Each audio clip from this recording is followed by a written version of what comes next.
Hey, so you've heard a lot about this board game thing I'm releasing, whatever, and you don't know if you want to buy it.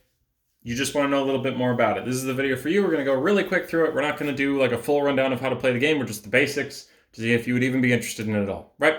Game's called Puppet Masters. It's kind of a dueling card game. Think along the lines of Magic the Gathering, sort of, but it's a little bit of a deck builder. It's unique, which is why I made the friggin' thing. If it was like everything else, I wouldn't have bothered to make it.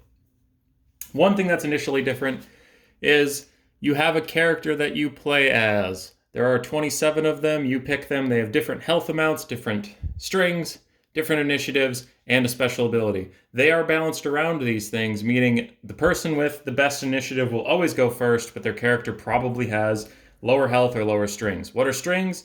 The game's called Puppet Masters, so strings are how you control little minions. These guys. When you're starting off a game, there are 18 different decks to choose from. Decks are relatively small, but you're supposed to shuffle up to 4 of them together. Here we have Cyclops, Automatons, which are robot things, Aquarians, which are, Atlantean people, and Angels, right? What you do is you take the 4 decks you want to play as. There's a ton of them. There's like forest creatures, there's demons, there's cyborgs, there's knights. There's just a ton of them. They all do different things. There is a little table that shows you what each one generally does, but most decks have one big boss character. About half the deck is like minions, and then there's mid-tier characters. You shuffle them all together, and that is the deck that both players will be playing with.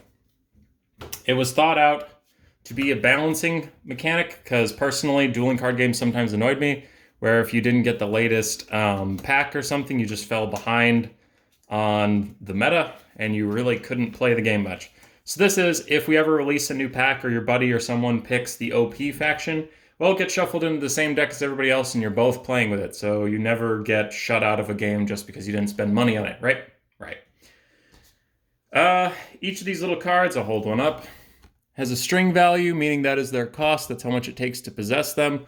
So if your character has more strings than others, it means you can control more minions at once. So there is a phase where you both bid on them. If someone wants to buy something, you just put your strings on it and it's yours. But if somebody else wants to bid on that, they can try to outmuscle you and spend more strings on it. And you can use that as a tactic to, make someone overinvest in something you didn't even want in the first place, but just make them pay more for it. Aside from that, let's say I own this guy. And he owns this guy. Sure. Just going through it fast and quick. You have options. The table could be more spread out than this, but I am obviously dealing with a limited space on the screen, so bear with me. But if you own a puppet, you have different options. You can either attack your opponent, you can block for yourself to prevent yourself from taking damage, or you can attack any of the middle creatures that weren't bought up to get some money. You'll get more money for stuff in the middle. You can use money to buy items. That'll make your individual puppets better, meaning that you're investing in them in the long term. Or you can buy spells, which are much more like, use this in a one situation to do a big something, but it is a one-time use thing. Like there's one that cancels other spells that are coming in. Or big ones that push all players' puppets with max health below 10 HP to the arena. So if your opponent has a big guy you can't deal with, there are certain spells that can punish big guys more than small guys. There are certain spells that punish small guys more than big guys. Right. Okay.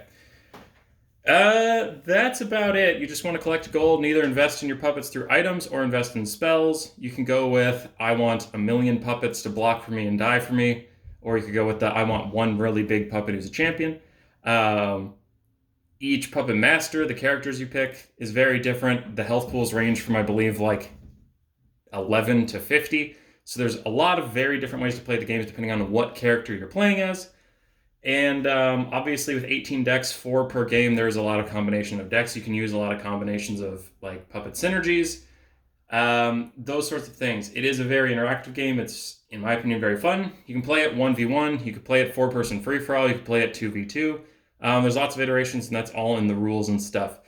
There's a ton to talk about it, but that is the broad overview. If you're interested in this game, it would support the channel a lot. Thank you very, very much. And there will be a different video about how to purchase it for yourself. Thank you for your time.